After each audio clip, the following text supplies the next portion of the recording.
Hava nagila, hava nagila, hava nagila v'nismecha.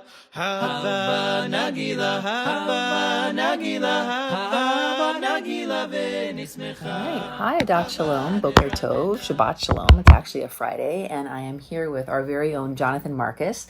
We have already been chatting a little bit about lots of themes related to the book of Kohelet, but that's what we're talking about today is Kohelet. So I'm going to hand it over to Jonathan. Thank you very much, Rabbi. So what I'd like to do is I have a brief introduction, and then I'm going to read some passages, and then we can discuss how they apply or how they don't apply, and we'll go from there. I love it. Let's do it. So the book of Kohelet, usually read on Shabbat during Sukkot, is a magnificent book, though it's often misunderstood. It stands as one of the 5 Megillot scrolls traditionally chanted on major Jewish holidays and observances.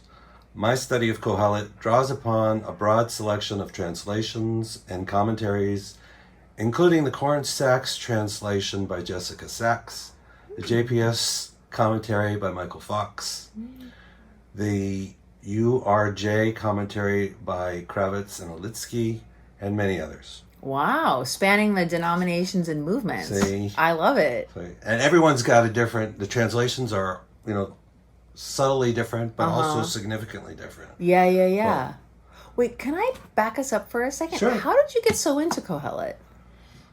The books Yeah. always stood out to me as something so different from the rest of the Torah.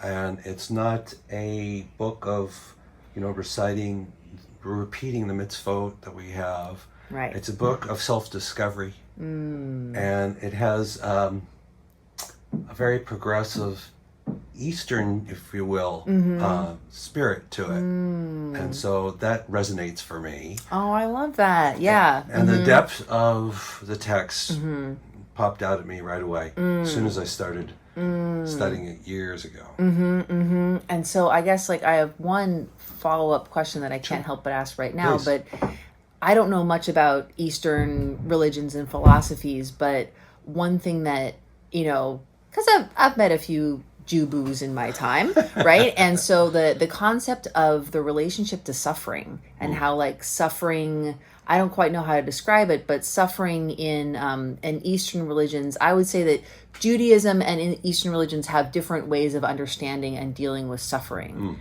So does that come up in your exploration of Kohelet as such? It does, but it doesn't come up so much directly. Okay, so it'll merge. Okay, I love it. Yeah, see yeah. how it Perfect. It evolves. Okay, let's do it. To the yeah. discussion. All right, here we go. It's all good. It's all great. So the primary key to understanding Kohelet is the word Hevel, which appears prominently throughout the book, occurring 38 times in various forms, more than the rest of the Tanakh combined. Oh, wow. See, okay. There's a factoid for Yeah, you. I love Tanakh factoids. Hevel carries shifting meanings based on context. While literally defined as breath, vapor, or mist, it is often metaphorically translated as vanity, futility, absurdity, emptiness, transience, and in many other ways.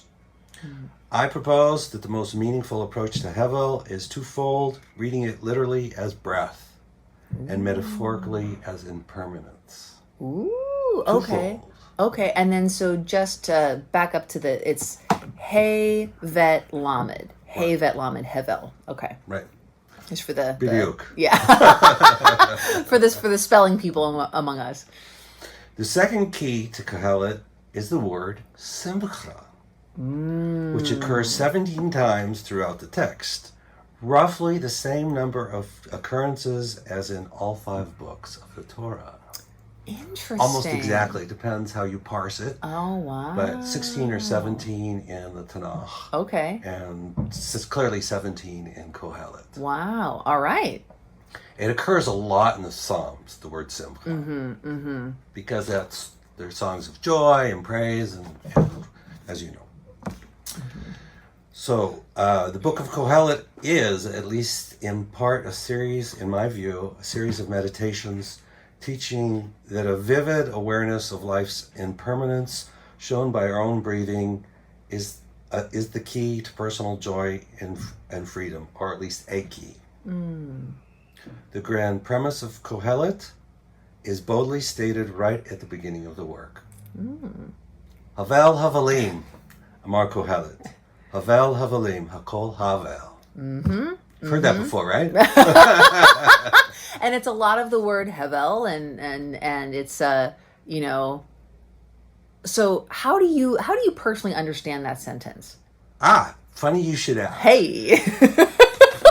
I translate that sentence as follows. The breath of impermanence, says Kohelet. Everything that is impermanent, appearing from our flowing breath. That is not the same as the JPS translation. That's correct. But if you look at the Koran translation, it's not so far off. Oh, what is the Koran translation? I don't have that with me. Okay. But it's one by Jessica Sachs. Okay, it's okay. Actually, Jessica Sachs is the niece, or was the niece of Rabbi Lord Jonathan Sachs. Oh, okay. And they work very closely together. Oh, very cool. And I almost brought that one, but I brought the art scroll with me instead. But anyway, in that book, she's translated as shallow breath, and in different ways throughout the book. Sometimes it's fleeting breath, and also Rabbi Sachs also has a similar way. He usually says that it does mean breath in his view, and that it implies all these other things, depending on context. And so, in a way, you could say the best way to translate this key phrase from Kohelet would be Havel Havalim, says Kohelet. Havel Havalim. Everything is Havel. And so we're not actually translating the word. Because we're losing a lot. It's hard to translate a word. You're going to lose some of the nuances when you translate. Well, and I guess this, some of the nuance that doesn't come through in the translation, I feel like has to do with our opinion of impermanence. Is impermanence a good thing, a bad thing, or a neutral thing? Is it, because I'm thinking about the translation in the Orange Book, the 5 Megillot. Oh, yes. Which is, I have that one too. Yeah, exactly. And I feel like that translation is something like utter futility, all is futile, and so that's sort of like, well, impermanence is, if something is not permanent, it's not worth investing in, so who cares, but that's only one lens to look at it, because life is lived one breath at a time, and so every breath goes away, but if you string them together, it's something bigger than that. And I don't know, so I'm thinking about this whole, like, what is the meaning and value of impermanence, and also, I guess, like, life is impermanent, right? And that's Kohelet's whole point. But it can be scary to think about it that way. Oh, yeah. And we'll get into that, by the way. This is great. Because that's a big part of the meditations that are in Kohelet. Okay. So, so I have another question that I don't know if this is the right time for this question, so we can push it to later in the conversation. Kohelet is associated with a particular time of year in the Jewish calendar, as you've already mentioned. Right. The season of autumn, the season of fall, and after the high holidays. So we read Kohelet soon after Yom Kippur. What's your understanding of why this text is associated with that time of year? Zman Simchatenu. You notice I said the second point is the high frequency of the word simcha. So this is why, in fact, sort of my title of the topic for today, Kohelet, a meditation, breathing, impermanence, and joy. Oh, interesting. So there's a relationship between all three. Wow. And actually, breathing and impermanence are combined in the word Havel itself. Yes. But we have the word simcha. And so that's why I've included that as the second key very concept. Cool. Okay, so excellent. They work together, and that's part of what Kohelet, the message of Kohelet, is trying to convey, in my view. Okay, this is great. All right, let's keep going. Awesome. Okay. So what I would like to do next is read my favorite meditation from Kohelet, and it's from chapter 3, verses 1 through 12. And anybody listening will definitely recognize the first part from the song. These verses were put to music by Pete Seeger and made famous by the Byrds. And Judy Collins did it, and a lot of people covered it. And that's the song Turn, Turn, Turn, very popular in the 60s.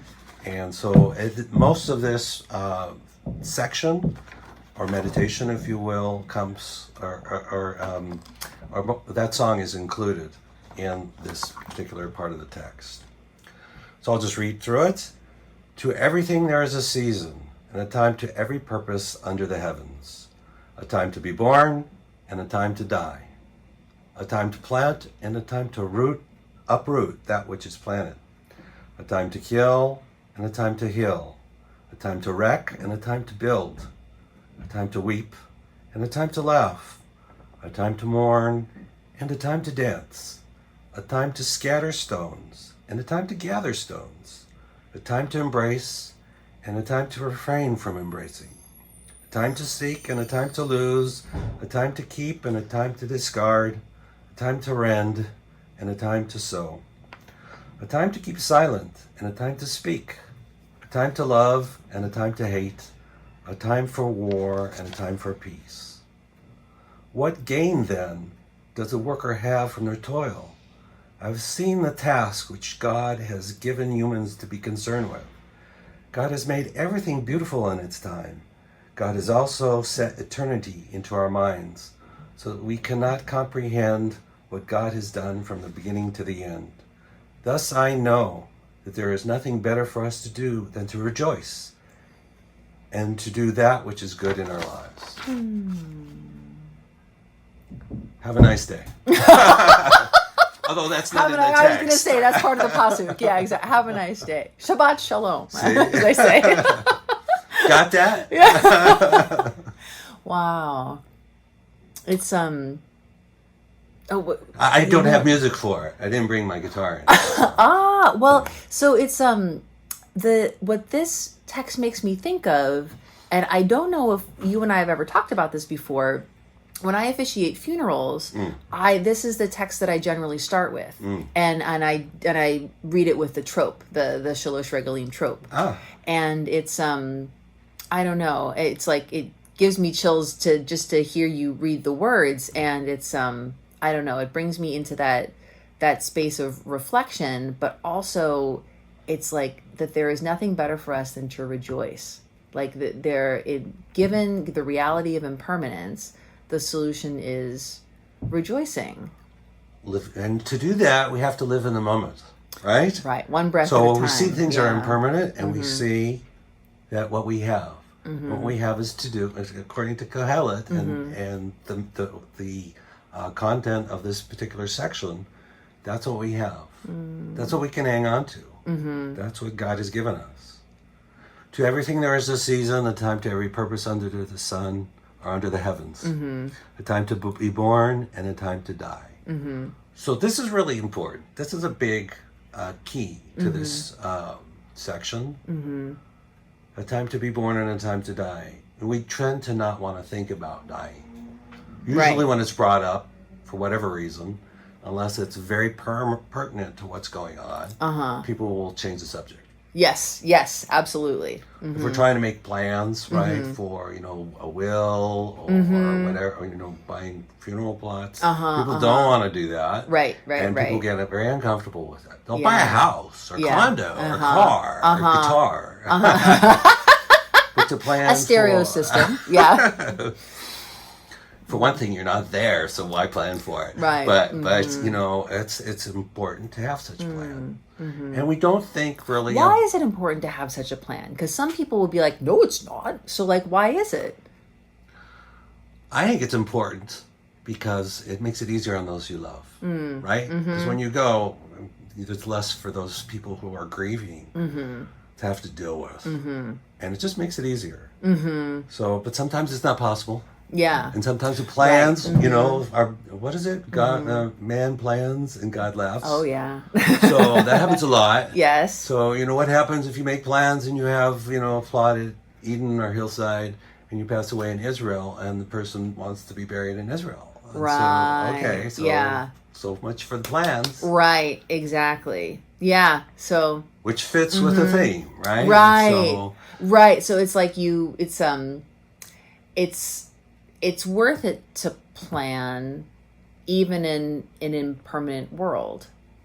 There are benefits. There are benefits. Yeah. And but the plans, sometimes don't work out. Right. Yeah, because I'm just trying to think of like, if I were to try to do a day in my life without planning, that would not go well. That would be like, I'd be like bumping into things and making people upset, but when it comes to planning for this perhaps one of the biggest things in life is when a person's life ends, just like any plan, we don't expect, like when I plan a day, I don't expect everything to happen exactly according to how I think it will. But if it happens approximately that way, then it's like, oh yeah, I'm glad I knew what was going on here. So. And for a lot of people, I think for you and for me, having plans for our day reduces the stress, right? And then we can know there's a path forward, and we may be pulled from side to side, but it gives us a bit of a compass. So here's something I wanted to mention about breath, right? Okay. So think about birth and death and breath. What's the first thing we do when we're born? We inhale. Yeah. If we don't inhale, are we born? Are we ever born? We have to breathe. So that inhalation has to happen. And what's the last thing we do? What's our last action in life? The exhale. The exhalation. And you know that there's something called the residual volume, physiologically speaking, and that's when we take our first breath, it's never expelled. Our breath is never expelled. Whoa! You can look at it as we only take one breath. We have all these intermediate breaths in between, but our lungs are never fully inflated again and never fully emptied until they'll be fully emptied when we pass away. Wow. Now, that residual breath, the air gets mixed as we breathe in, but it can never deflate completely because that's not how it works. That's not just not how, physiologically, that's not how it works. Some people say, there's some opinions that say each breath each inhalation is a birth and each exhalation is a death. And some people say we only take one breath and there's just all these intermediate breaths in between. So breath definitely comes into it.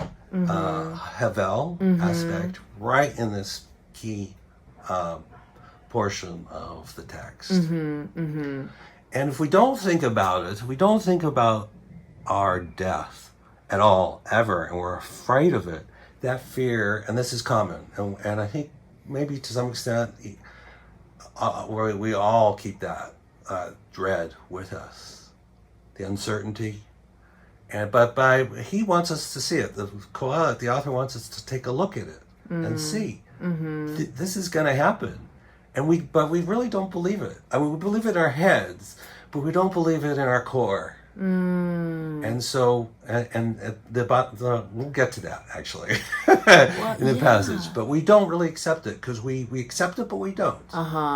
And that's part of why when our loved ones pass away, it's so hard because we don't think that's going to, we know it's going to happen. We don't really believe it. And deep down, deep in our core, something's wrong with the whole scenario. It's a setup. It's a trick. Wow. Some people will say. Yeah. I would say. Well, I feel like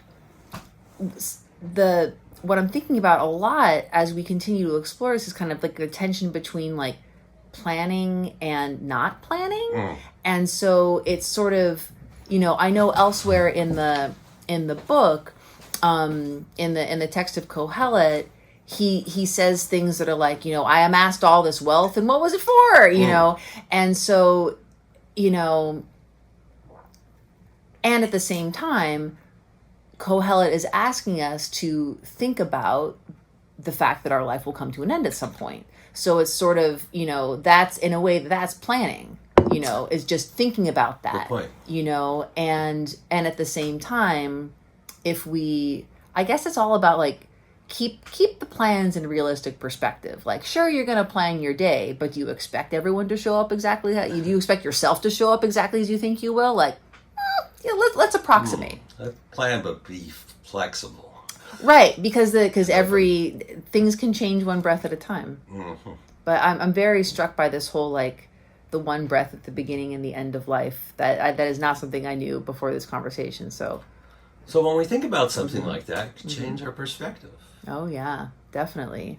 And it's okay. It's been going on since the beginning, right? There's Right. nothing new about this. There's nothing we really don't know. It's just he's trying to, Kohelet's bringing it forward. Yeah. And presenting it to us. Yeah. And say, hey, look at this. We need to pay attention to this. And the point of paying attention is joy. Exactly. Yeah. Video. Well, let's keep going. This is great. This is great. We'll get into it. Torah's awesome and stuff. And then we have these cool aspects that are not quite as all-encompassing as being born and dying, but still very important. There's 14 pairs of types of occurrences, and there's 28 in total.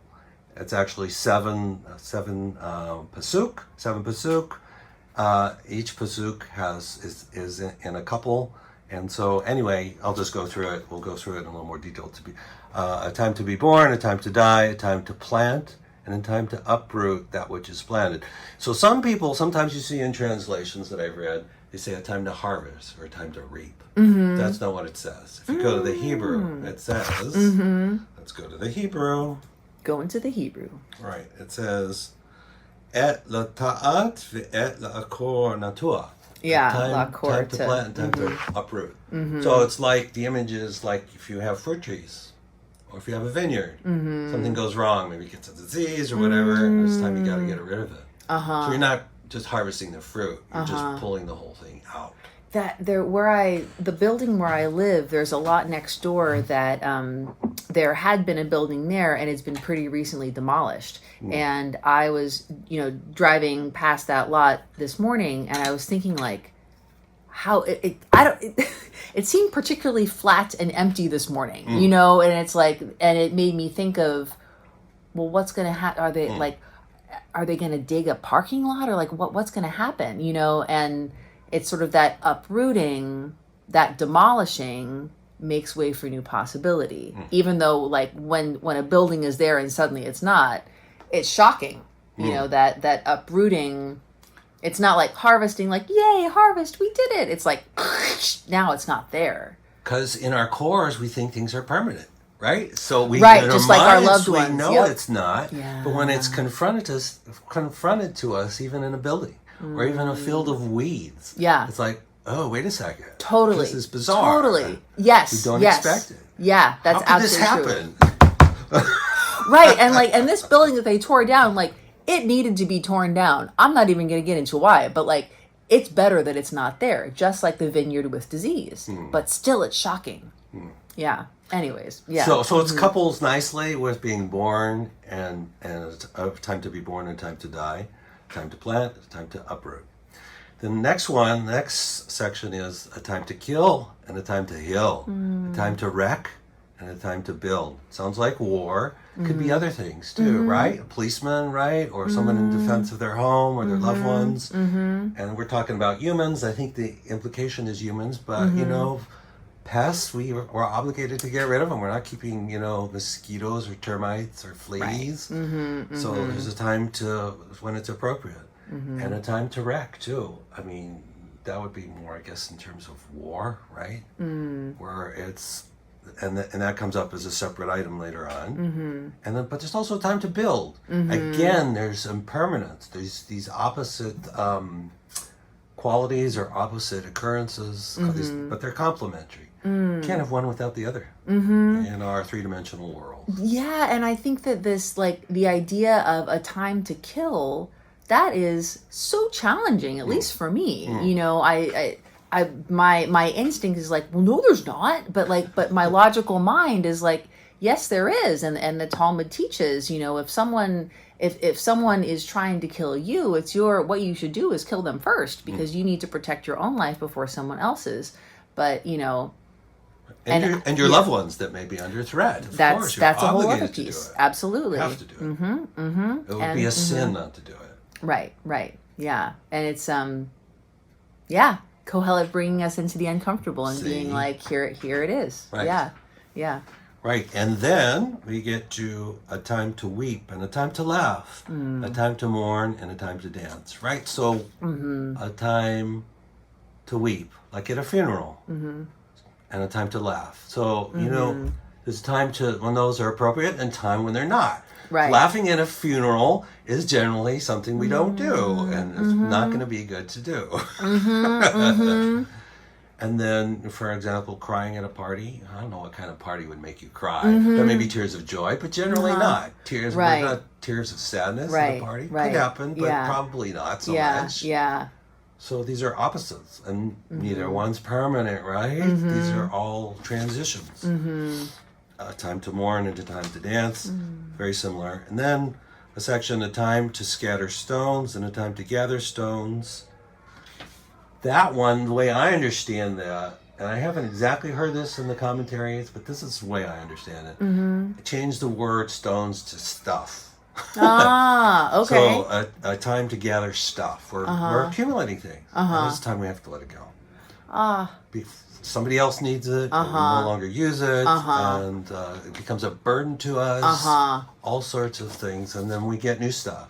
I just had stones. I had this experience just yesterday where I was, I went over to someone's home, and they were like, here's all of Judaica, and I'm like, wow, and they had like this one piece, and I'm like, oh, that's cool, and they were like, do you want it? I'm giving it to you, and I'm like, whoa, this is yours. You want, like, don't you want to take a second to think about this? Like, yes, I like it, and I would appreciate having it, but I don't want to take it from you.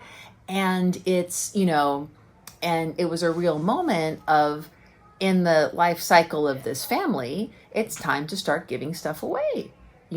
And me taking it, like, I will, and the moment, the life cycle of my family is like definitely a time to gather stuff. Like, it's, so yeah, that's a very, very personally touching for me to think about that, and to recognize that there is a time for letting go of stuff. And this person was talking to me about like letting go of other stuff besides this one piece of Judaica.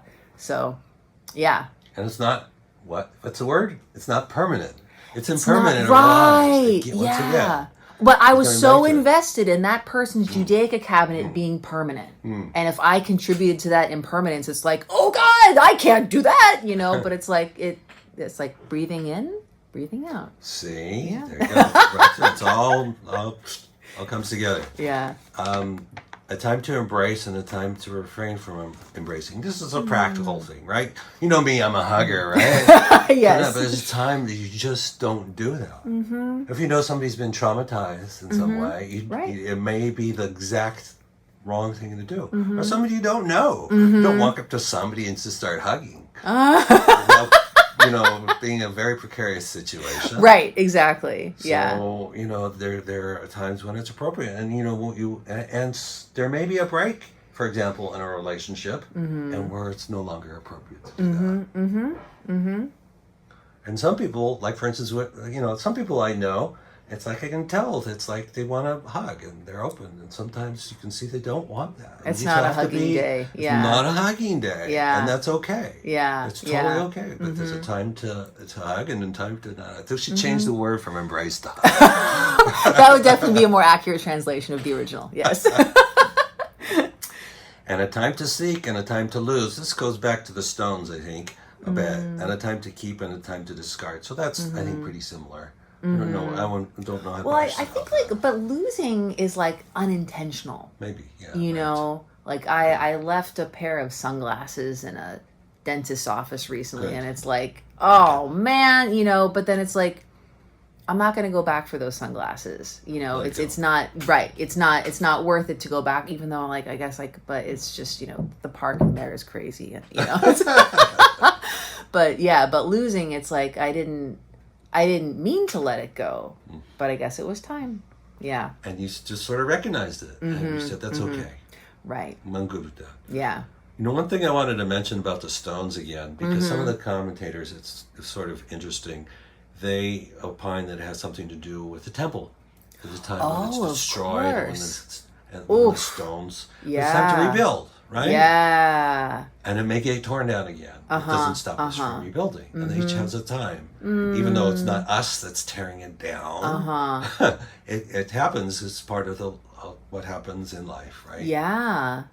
It could, over time, a building could become so dilapidated, it has to be, what's the word?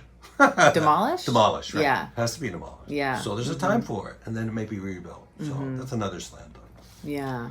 A time to rend, and a time to sow, and a time to keep silent, and a time to speak. A lot of the commentators view this as mourning, right? Because we tear a piece of cloth. Yeah. When we sew, I guess we put on new clothes, or maybe if we literally tore a garment, maybe we would re-sew it, maybe. I don't know. Well, but the sewing piece and the new clothes piece brings me back to the idea of simcha and joy. Like in Jewish tradition, like wearing new clothes is like something that you do when you're in simcha. Right. Yeah.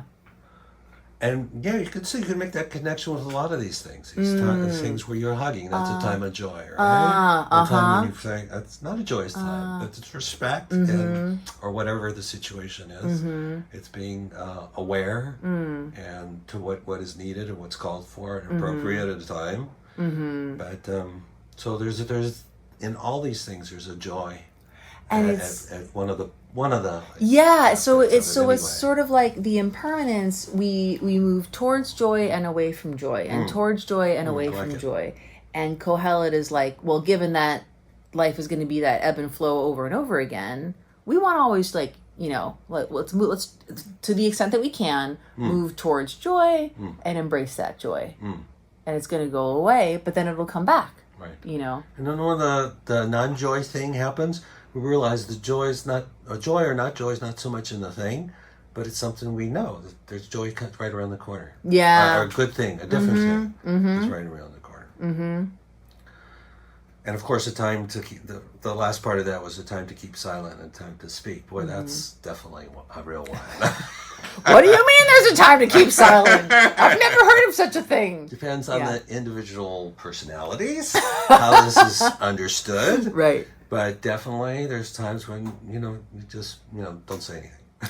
Right. Like mourning, right? Traditionally, we would let the mourner talk. It's time for the mourner to get things off their chest, to vent, and relate, and talk about the things they need to talk about. And we need to be respectful of that as somebody who's comforting the mourner and let them go through that process. And so we generally don't speak. We may. And I found in my recent experience, like at Shiva Minions, the best thing to say is like if you find an appropriate question to get them to, if they're already in the mode, sometimes that can be appropriate. But I've noticed in the more observant communities, people will really not say anything. Wow. And it's just the mourner. If they want to keep silent, everyone's silent. And if they want to speak, everyone just listens. Wow. There's very little.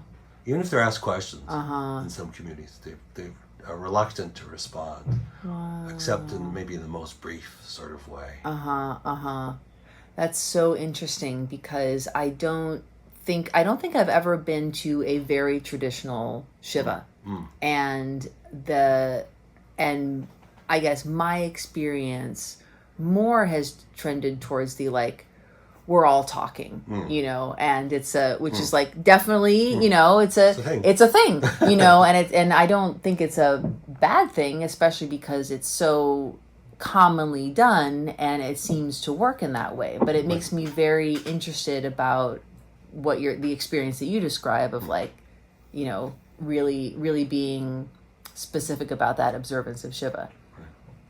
And it's intended to be all about the mourner. And of course, people may have known the person who's deceased and they may be going through their own stuff.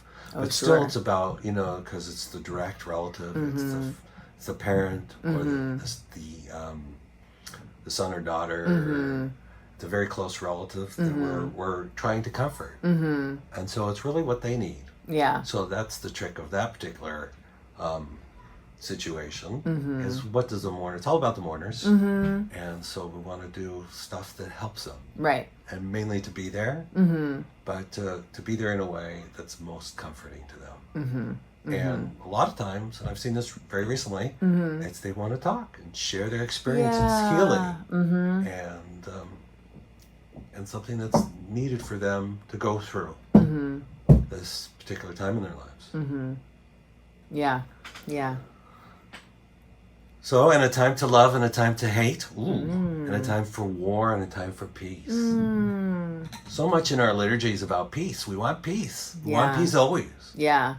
When has that happened? Throughout our history. But we also, in our ideal. Yes, but in our liturgy, we also remember war. We remember like the great battles that we've had. And Shirat Hayam, the Song of the Sea, that's not war, but in Psalm 136, which we say on Shabbat and holidays, we like Sihon Melech HaEmori, Sihon King of the Amorites, we beat him, and Og Melech HaBashan, we beat him too, And so it's and it's very celebratory, and so, but I don't think that there's joy in the war. I think that if there's joy, it's joy in God showed up for us so we could survive. Right. Yeah. And in the bigger context, the context of Kohelet's teaching here, it's that these things are opposite occurrences that alternate in life. Right. It's we can't get rid of either of them. Thank God it's not always war. Yeah. And unfortunately, it's not always peace because Right. it's not the world we live in. Right. And then it goes on. So that's the poem that's in the song, right? Yes, Everyone recognizes that, even without the guitar. Even without the guitar. Yes. So Kohelet says, "What gain, then, does the worker have from their toil? I have seen the task which God has given humans to be concerned with. God has made everything beautiful in its time, and God has also set eternity in our minds so that we cannot comprehend what God has done from the beginning to the end." This is the point that I was making, that we know death happens. We know there's an end to these things, to each one, but we think, we tend to think permanence. And when we're going through something bad, we think it's permanent too. It's like, this is never going to end. That's true. This is horrible. Yeah. There's no light at the end of the tunnel. And that's like the logic. We're like, oh yeah, we know that this bad thing is going to end, but the feeling is like, this is never going to change. Yeah. So that's what, is being asked that we look at for our own benefit, to look at it and see, just something to contemplate and make sure we incorporate this as much as we can, or come back to this as often as we can, because stuff's going to happen. I cleaned that up a little bit. Stuff's going to happen, which we will then clean up ourselves. Yes. And that's okay, because that's the program we got. Right? Yeah. Right. And then the conclusion of this section is, and of course it goes on with other meditations in the book, but thus I know there is nothing better for us to do than to rejoice and do that which is good in our lives. And it really is, and the commentators, I think universally, are talking about, they're not talking about mitzvot here, doing which is good. We can look at those doing good things. But doing which is good for our lives is really the topic here. So living in the moment, right? Because this is something Rabbi Sachs goes on about. He says the difference between happiness and joy. What's the difference between happiness and joy? I think happiness, I would say happiness is surface level and joy is deep. That would be my one sentence answer. Happiness, you can be happy about something that isn't that great for you, but when it comes to joy, it's like the joy of being at a wedding. Like I recently went to a family wedding. Like, do I know any of these people that well? Not really, but do I feel that joy? Like, absolutely, because it's something very deep that is, and it also it's going to lead to goodness in the world, right. Like in our family, but in the world. So, yeah. Right. Joy happens now. Happiness happens throughout a lifetime. This is according to Rabbi Sachs. He uses the word ashrei. So he's translating that as happiness. And happy is the person who, etc. So, and that we only can say really at the end, by the way, is a happy life. Whoa, interesting. That's a whole different take. We can say as we're going along, he's had a happy life. Meaning to this point. Is a happy person overall, right? But joy is it's what's happening now, man. Or what's happening now, woman, to be politically correct. but your jargon was like on point. So yeah. On point, and your comment was on point, right? So it has to do with being happy, having a happy life by being joyful in the present moment, and I think that's the point here to what Kohelet is trying to teach us or remind us. So, well, that's very interesting because I'm contrasting that now with the idea of accumulating wealth and how Kohelet is like accumulating wealth. Like, come on, what are we really trying to do here? But if we accumulate experiences of joy, so that the end of our life we have happiness, we have osher, I guess, and. Sure. And so, but that's different than, I mean, like and I think that there are people in the world and in our community who like have a lot of joy and happiness and wealth in their life, and generally these people are pretty generous. Like they're sharing their wealth for the good of the community, and these people are quite remarkable, and we all know of people who accumulate a lot of wealth and sacrifice joy to do so. And that ends up creating, unrelated problems or related problems. There are consequences to that we see. Yeah, Kohelet's revelation, and this comes in chapter 2, or in other places as well, but especially in chapter 2, where he's gone through this great experiment, right? Because he said, all right, I'm going to really go for it here and see if this really is the thing. So he really he invests in all these things, and gardens and orchards and gold and silver and all these people to do all this stuff for him. And then he reflects on it in the book, and he says, yeah, I got happiness from it. But then he reflects further, and he says, wait a second. This is all what's going to happen to me is going to happen to everyone else. So the poor persons, the people who don't have anything, they're going to die, and I'm going to die. So what's the point? So he gets really bummed out about it. And he says, so what's the point? But he does say that he gets happiness from it. And that was the reward for what he did. It's right in chapter 2. So that's reward. So he recognizes that right away. So he's going back and forth through the text. Yeah. He's, saying, yeah, I do get some benefit. It's temporary. It's great, but it's temporary. Oh, no, it's bad. And then he's talking about wisdom, too. So, I've accumulated all this wisdom. And is it worth it? Because, again, person who doesn't know anything, he's going to die and I'm going to die. What's the difference? So why have I made all this effort to gather all this wisdom? So what's the point? And he does say, before that though, he says, yeah, there's a benefit to it, because somebody who doesn't know what's going on, he says they walk in darkness. And it's a metaphor of some sort that I don't exactly understand. They eat their own flesh. So I'm not sure what that is exactly supposed to mean, but they consume themselves, I guess, in some sort of way.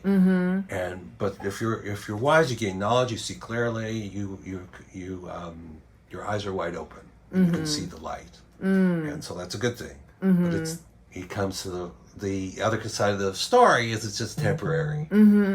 But the final conclusion, I would say, is that it's what's happening now. We have to be happy, because that's what we have. That we have for sure. We can speculate what happens after death. And actually that brings to mind...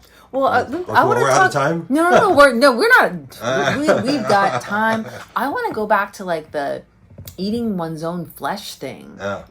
Because it's if you're accumulating wisdom or wealth and it's not in the service of joy, then that's sort of like, is it or can it be self-destructive? Because like the eating one's own flesh, yeah, that's definitely quite vivid, but I guess I understand that as being self-destructive or self-sabotage or like, taking actions in one's own life that are counterproductive, which I think is pretty easy to do if you're not careful, so it's and that's why the wisdom and the wealth are important, because they help us be in the moment and experience joy. If they're not doing that, then that's like, wait a second, and it's that, I guess it's that balance. Right, it's a balance. And as long as we don't get trapped into thinking, this is what it's about, man. This is what it's about. It's still an element of our lives. And to understanding better so we can navigate life better certainly would be a good thing. Right. But it's not the point. It's not the point. Yeah. It's how we pass through it. Or Yeah. that's probably not the best way to say it. It's how we manage our lives. Maybe another way to say it. Yeah. Yeah. But Kohelet does say... back to the thing, yeah. And this is from chapter 12, verse 7. So this is the opposite. So, wait. Let me back up here. Backing it up. When we're born, right? This is from Genesis, chapter 2, verse 7. Did we mention this already? No, we didn't. We talked about this yesterday in class. Oh, right. Yeah. That's what I'm getting confused. God made the human form from the dust of the earth and breathed into the nostrils the breath of life, or spirit. And then the human became a living person. So there's two things needed to have the living person. The body, the form, the elements of the earth, the afar from Adamah, from the ground, and Nishmat Chaim, the breath of life. Also translated as spirit, and they're both right. This is, again, an aspect of, or a consequence of trying to translate. Nishmat Chaim says both. Right. When we're trying to translate it in English, we sort of have to choose. Right. But it really means both. So there's two elements that are needed, and until they both happen, we don't have a living person, according to Torah, according to Genesis. But in Kohelet it says in chapter 12, verse 7, this is the process. He precedes this by the process of the breakdown of the body towards the time of passing, towards the time of death. And the last part of the sequence is, and the dust returns to the earth from where it was taken, and the breath returns to God who gave it. Wow. So again, there's these two, and they're being separated out. Oh, interesting. That life is the combination and death is the separation. Right. Or human life. Right. Human life. Or our life. But something goes back Human to God. life, yeah. So that's what you can speculate about and go on. That's probably a whole nother topic. But it's something endures. But not the person. Person's temporary. We're impermanent. So that's why we have to accept the moment and live in joy, and accept that things are impermanent. When things are bad, we know that it's impermanent. When things are really good, that's impermanent too. Yeah, it's not going to stay that way. Right, might as well appreciate it, and that's kind of what Kohelet is saying. Good things are impermanent, so might as well appreciate them. Yeah, because what better thing to do than that? Well said. Well, thank you. What better thing to do than that? That's the bottom line to Kohelet. Yeah. And it is appropriate that it's done during Sukkot. So a sukkah is temporary, just like our bodies. And people... Even if you disassemble it and reassemble it every year. Right. Well, because it's a different assembly. This is and it's going to be different schach. Yeah. Even if it's the same schach, it's a different assembly. That's the true. bamboo mats, here in LA, we're very into our palm fronds. Yeah, different decorations. But usually you would get organic matter that changes from season to season. But I do that too. I have grass mats. Yeah, there you go. It makes it easier. Yeah. More efficient, I should say. Right. So, and also when we're going through the desert, we didn't, the thing is, we say that the Sukkot is because we dwell in these sukkah in our wanderings. But this is something Rabbi Jonathan Sachs points out. There is one spot in the Torah where it does say that. But mostly it says we dwelled in tents. So it's a little bit, he's taking it as a little bit of a poetic license in that sense. But who dwelled in a sukkah? who dwelled in he calls it a shed. Who dwelled in a shed? Something with a roof. Tent doesn't have a roof, according to him. It has these sides that slope down, or maybe it has just a piece of fabric on top. Could be a roof, but he's saying it doesn't have a roof. God, the tabernacle. He's saying that is actually what the sukkah is supposed to remind us of, at least according to some interpretations. I've seen that elsewhere. The sukkah is the tabernacle. It's not our tents. It's not. Doesn't represent so much our tents in the wilderness. It represents the Mishkan, who was in our midst. That was in our midst, and God was in our midst. That is very cool. Wow, and that seems to, I don't know. This is perhaps a strange thing to say, but I feel like that makes more sense. You know, because like when I'm thinking about my experience of eating in the sukkah, there's something that is transcendent. I guess the thing is I've never slept in a sukkah, and so like the sukkah as tent I haven't had that. Have you slept in a sukkah? Never did it. Maybe this year. Who it could happen. Right? Do I really want to do this? But we're eating our meals there, and I tend to hang out there too. I'll go out there and read. So will my wife Elisa. She'll go out there and read, and so we spend time in the sukkah besides eating. So we're sort of dwelling in that sense. We're dwelling in the sukkah. We're not. I haven't slept in a sukkah. But the tabernacle and this sort of like a space for ritual where God's presence can be a part of in a very intimate way. Like, and you know, in the Torah it says it's the cloud that hovered, the cloud of God, the presence of God hovered right over the tabernacle. So that's something to think about. More in the sukkah. Definitely. No, absolutely. Wow. So Zman Simchatenu.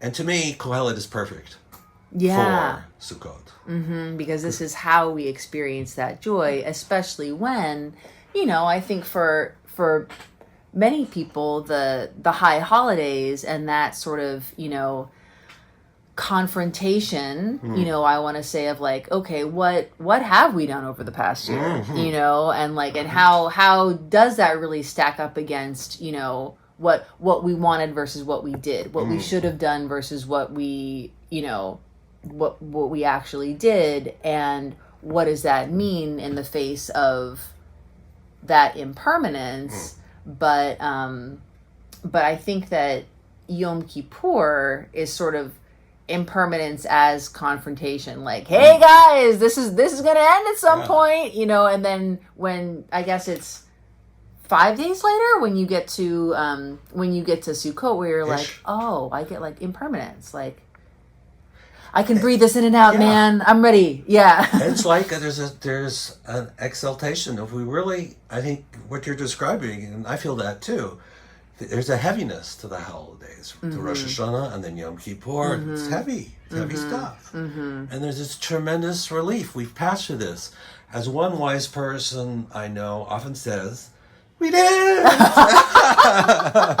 There is definitely we did. So Sukkot is the we did it holiday. but and I think that, you know, and it's interesting that like after all this heaviness, it's like, all right, now we're ready for joy.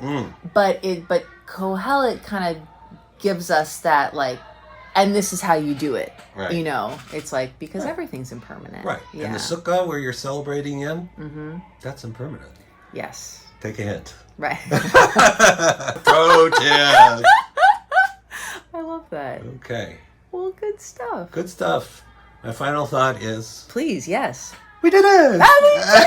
You're right, you know, and it's and may we have many more moments of we did it between now and the end of Sukkot this year. Amen. Amen. Amen. Yesh kol! Uruachim b'lev sameach, uruachim b'lev sameach, uruachim b'lev sameach, uruachim b'lev sameach, uruachim b'lev sameach, hey!